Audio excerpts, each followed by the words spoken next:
Good morning, horse race fans. We are here with John Norton in sunny Florida. Today is Saturday, July 30th, 2022. It's an exciting day for racetrack fans, and we are going to talk all about horse racing. John, thanks so much for being with us today. Thank you, Linda. Thanks for having me. Please, let's get right into it. Let's start talking about upcoming races. What's happening today? So, primarily during the summertime, I focus on Saratoga. And it's a racetrack. A lot of enthusiasts understand exactly where it is, but it's in upstate New York in a town called Saratoga Springs. It's famous for, its revolutionary battles. It was quite a town back in the 1860s. 1863 is when the track was formed. There are grand hotels in Saratoga at the time, some of the largest of the world at the time. And presidents had visited, and it's a beautiful small community if you ever have a chance to sort of visit. And if you visit, I would suggest you go during the summer and take in a couple of days at the track. But today we have a couple of races on the docket. One is Jim Dandy. It's a grade 2, mile and an eighth on the main track for 3-year-olds. Now, I'm sort of drawn towards this type of race because, we did a lot of work during the Derby preps and during the Triple Crown time frame, studying the horses, the 3-year-old horses. And it may make sense to get into a little bit about the horses and what horses run in which race. But before I do that, I just want to mention the other race, which is actually a grade 1 race. It's the Alfred G. Vanderbilt for older horses on the dirt as well at Saratoga. So they come back to back, so it's 8, 9, Jim Dandy being the 9th, the Vanderbilt being the 8th. So it avails itself to sort of some horizontal wagering where you can possibly work in a double or a pick 3 or potentially a pick 4 or 5. So before I jump into sort of the Jim Dandy, I mentioned about 3-year-olds. Most of the people who watch racing understand that it's usually during the Triple Crown, and I would say they are focused on the 3-year-old horses. These are colts primarily. There have been fillies that run in the Triple Crown races, but primarily these are the colts. And so we learn all of the names, and we understand a lot of the attributes of the horses that run in this category. So generally people focus on the 3-year-olds, but we also have a lot of times the primary horses or the champions as the 3-year-old year go off to stud, right? And they don't run in their 4th year. I think that's probably a detriment to racing as a whole, but that's an argument for a different day. At any rate, that's what happens currently. And but we still have some good solid runners at 4-year-olds that are running, and those some of those you'll see today in the Vanderbilt race. I think most people at this point understand the way that races are sort of leveled out. Grade 1 being the highest level, usually the purses are the highest in that, and then you'll have grade 1s, grade 2s, grade 3s, and then you'll have general stake races, allowance races under that. And you'll have maiden special weight races, and you'll have claimers, maiden special weight, and then just maiden races. So anyhow, these days like today, where you are up at Saratoga, beautiful venue with a couple of solid graded stakes races, are really really the days that horse enthusiasts really look forward to. That is so great. Thanks so much for explaining that, and hopefully we'd like to have you back so you could tell us about more about Saratoga. I know you're so passionate about Saratoga. You spent last summer up there, and certainly you're going back and forth from Florida to Saratoga this summer, Yep. Which is so wonderful. Could you tell us about the horses who are running today in the Jim Dandy? Sure. So the Jim Dandy itself, again for 3-year-olds, mile and eighth on the main track.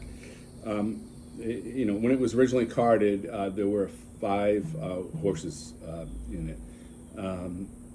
Now, the one horse, Western River, I expect I expect to be scratched as it ran in the Curlin race for 3-year-olds again on the main track yesterday. Didn't do so well. I think it had a very poor start, but if I remember correctly. And so we expect that to scratch. So there'll, in essence, be four horses, all of which have, in one shape or another, raced against each other before. Two of which placed. One won the Preakness. One finished second in both the Kentucky Derby and the Preakness Stakes. Very interesting. Okay, so yeah, let's start with the first horse. So which horse do you think is most likely or the favorite in the Jim Dandy? So the favorite is Epicenter. A strong horse, finished second in both the Kentucky Derby, which was won by Rich Strike, where Rich Strike came out of the clouds. And it looked like Epicenter was going on to win, and all of a sudden Rich Strike came like out of the clouds and won the race. And then in a similar fashion, lost the Preakness to the number 4 horse in the Jim Dandy today, early voting. However, I feel that the way the race shapes up today, the way the training looks like it's presented itself, I feel like Epicenter has the strongest chance to win this race. You feel like the Preakness being the shorter distance of all of the Triple Crown races, I think Epicenter is probably better equipped to handle the additional length of track. However, I would say that early voting, being a sided by gun run, it definitely has the pedigree to win this race. Interesting. Okay, can you tell us anything more about early voting? Sure. Early voting is generally you're going to see early voting up on the lead. You're going to see, I suspect, in this field of 4 horses that will be on the lead for the first call. Epicenter has the ability to run, an early lead type of horse or a closing type strategy. So I think what you're going to see is Epicenter sort of lay back just off the heels of early voting and kind of look to make a charge starting at the top of the stretch. So I would say early voting on the lead, Epicenter probably 2 lengths out, and then followed by what I think is 20 Port and Zandon. And I think Zandon in the initial first few calls will be probably the last called, but I think what you're going to see as it comes down the stretch, I think you're going to see Epicenter take over early voting, and I think you're going to see Zandon closing. Not quite from the clouds, but it wouldn't be too surprising if he did. I mean, you look at that bluegrass race that Zandon ran back in, I don't know, what was it, March or something along those lines. The turn of foot coming down the stretch was fascinating. It's a strong horse, definitely a quality horse, and trained by Chad Brown. That horse is going to be in it, and with Flavian Pratt as the jockey, I think you're going to see some. It has a very good chance at 2, and I think depending on how the initial stages of the race set up, and whether early voting and Epicenter really compete for the lead and kind of tire each other out, Zandon has a chance to win the race. Wow, amazing. You are just full of information, and I don't know how you retain all this, but okay, so can you tell us any more about the jockeys in the race? Any thoughts on the jockeys? Yeah, I mean, that's another thing about Saratoga is all of the best jockeys in the country and in different stages of the meet, international, are on site. You have, in this race is no exception, you have Joel Rosario is on Epicenter. You have 20 Point is Irad, probably, hands down the leading jockey currently as we speak at Saratoga. His brother Jose is on early voting. And then you'll find Flavian, as I mentioned earlier, Flavian Pratt on. And I think you got to also take a stronger look at.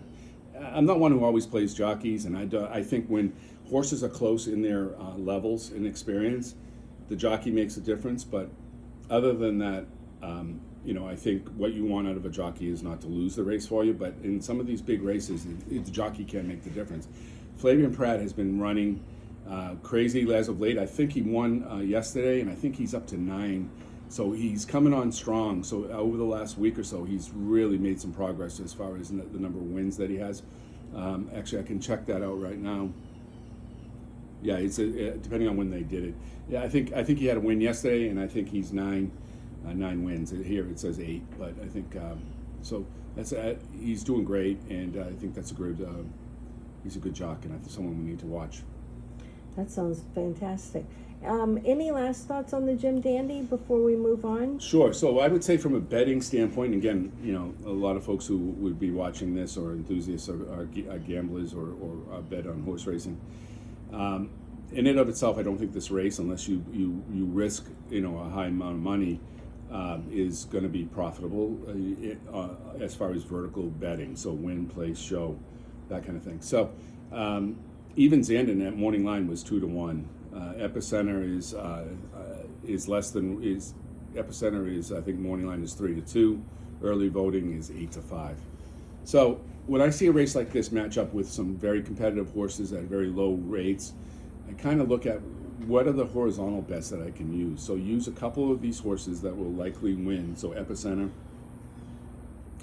and I'm going to take a chance. I'm going to take a stab on Zandon, and so take those two, put them in like a pick 3 or a pick 4 race. Now,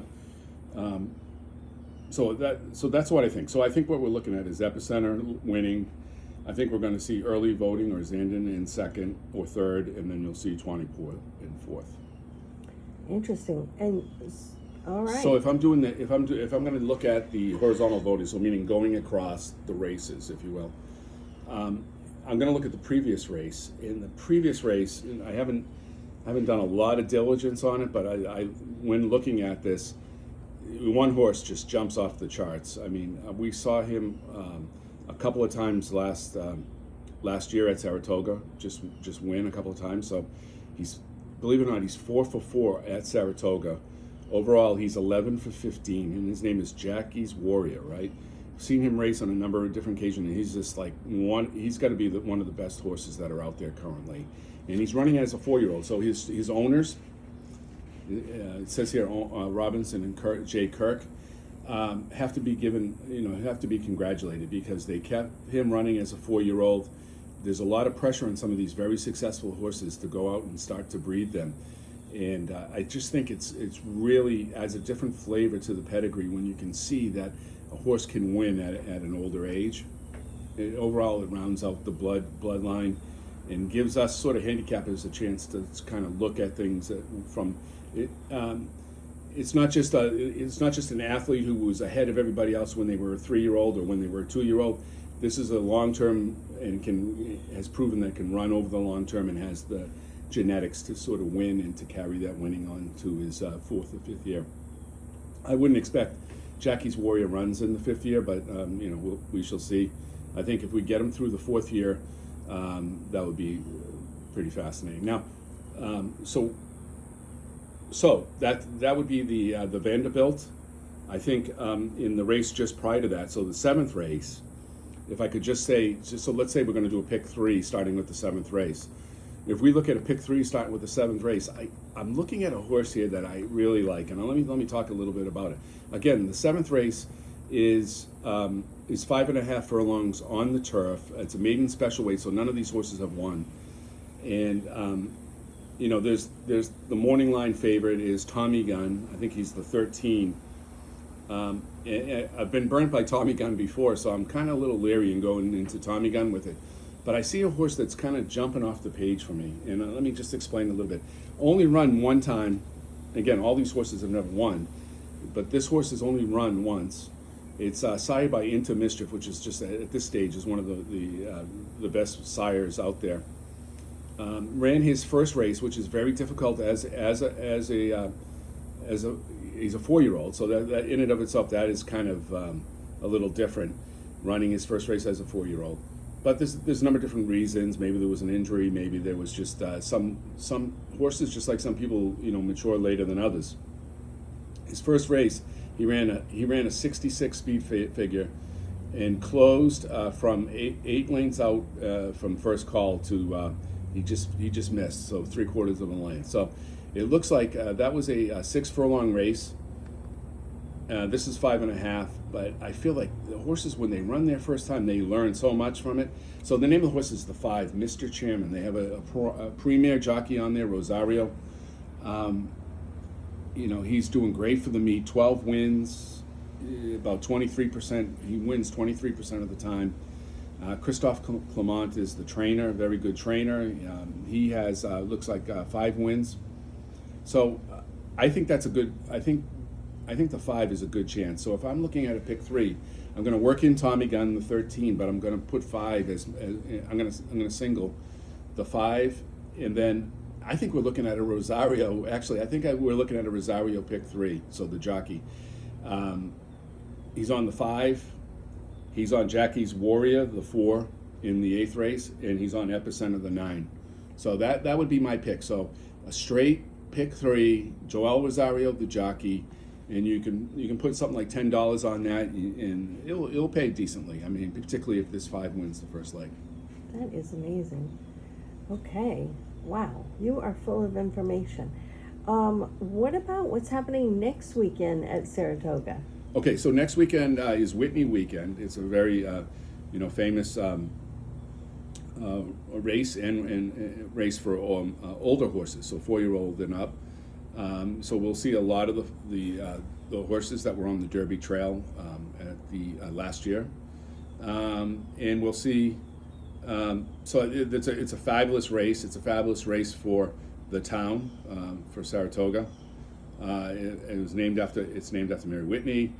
She was called the Queen of Saratoga. She during sort of the dark days is the right term. The days when racing wasn't in favor as much, she really stood by the track and about the business, and really supported the town having horse racing. So was benefactor to a number of different things, including building different things on the track site, including a stand on the practice track, the Oklahoma track, but also known for really supporting the workers of the track, right? They call it the backside. And whether it's designing or building living quarters for these workers that come into town for the six weeks, or it really showed a lot of empathy for these workers who really are the backbone of the business, training the horses, grooming, caring for the horses, feeding. It's just those who haven't really dove into it and seen that. What they mean to the business, you really should take a look, because it's really beautiful the way they care for the horses. On a side note, what I would say is, if you ever go to Saratoga, one of the things that you have to do is you have to take the morning walking tour on the backside, because it's fascinating. It gives you some history of the course, and it gives you some insight into what goes on in the part of racing that no one ever sees. And how would one sign up for that? Oh, so in the morning, I think 7 o'clock, any of the days that the track's open, they have a tram, if you will, that takes you to the backside. So you meet right at the Whitney entrance, and it takes you to the backside, and then you walk through the different barns and different elements. They show you some of the working horses, and you'll see some of the horses in their stalls at that point, or training. And before races, you can go and watch some of the practices, like the upcoming days before a race? Yes. So Saratoga's any day that they have racing. So that's Wednesday through Sunday. Monday and Tuesday, well, traditionally it was just Tuesday, but over the last couple of years it's been Monday and Tuesday, or what called dark days. So the track's shut down, the workers, all that happens is training.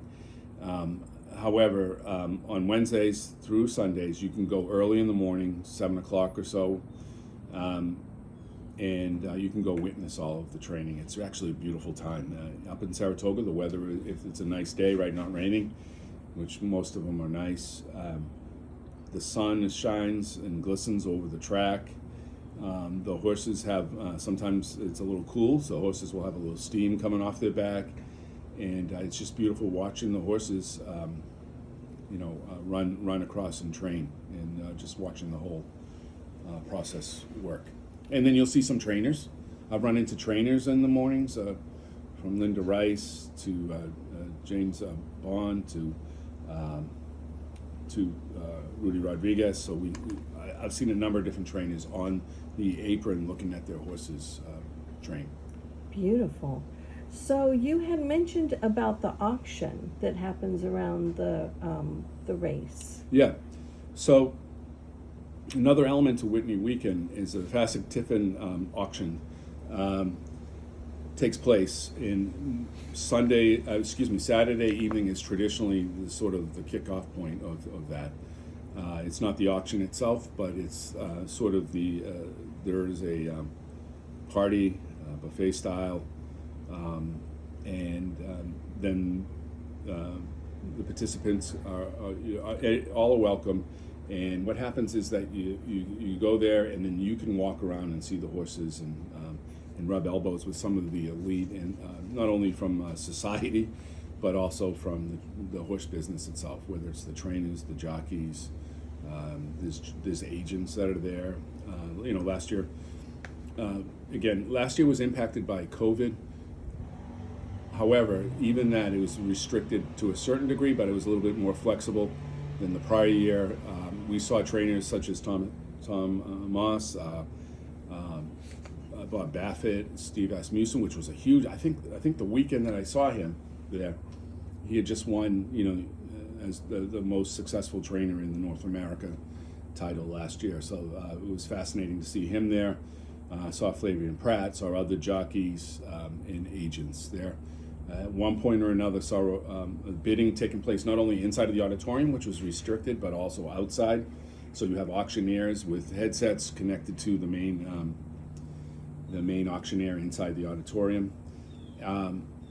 Saw a woman win a bid for just about $1 million horse. So fascinating to see someone write a check for $950,000. So I thought that was interesting.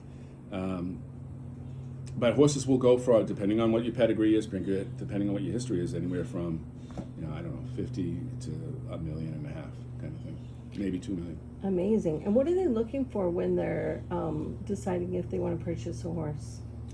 So really, what you're looking at, when you decide to purchase a horse, is the track, is the sire and the dame, so the pedigree. There's no guarantees in this in the horse racing business. However, there's an indication of how offspring will produce based upon what their sire or dame has done. And there's a couple things I would say associated with that. The highest prices you'll usually see for high quality pedigree in the colts, right? So the male horses generally in this is going to be 1-year-olds, and usually they will have a sire and a dame that were successful.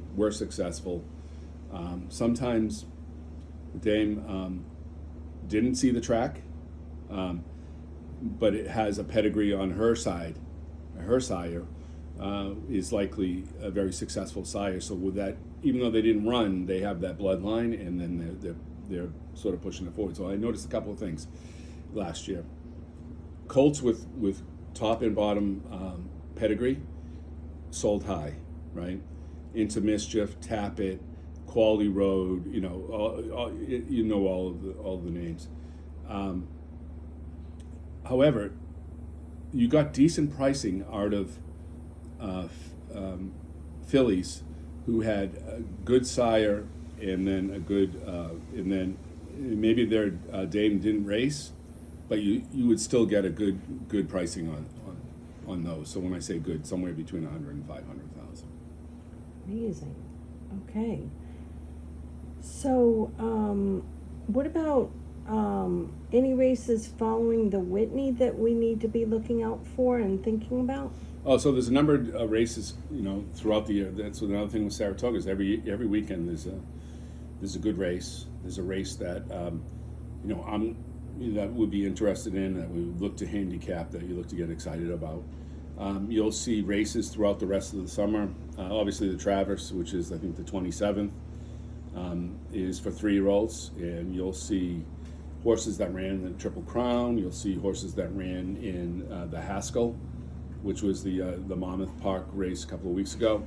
You'll see horses that ran in the Curling yesterday, maybe 1 or 2, and then you'll see. I would fully expect you see Epicenter, early votings, and in these races as well. And and likely see the winner of the Kentucky Derby, which was Rich Strike, if I'm thinking of it correctly. I haven't seen anything on Rich Strike. I haven't really run since then. Hadn't seen any press on it. I'm not trying to start anything, but hopefully he's doing well and training well. But I haven't seen anything. But I fully expect that. The way that I understand these trainers, or I suspect I understand the trainers, are for this. They are looking at preserving the horse and not wearing him down. And I think we're going to see him run in the Travers, if I had to guess. What other horses do you think we might see in the Travers? Any thoughts? So, definitely we'll see Rich Strike. I think what you'll see is, obviously we'll see Epicenter. Sorry, I'm a little bit off the track here. So it's... So, I was just looking at some of the other pedigree, the horses that ran. So you have Creative Minister. I actually, based on yesterday's performance in the Curlin, I don't think you're going to see. I don't think you'll see him. But I mean, all of the horses that Montgonagle you'll probably see. One horse that I don't think you'll see is Classic Causeway, and that's an intriguing case, right? So Classic Causeway, I saw a run in the Sam F. Davis at Tampa. I saw a run in the Tampa Bay Derby, win in both accounts. And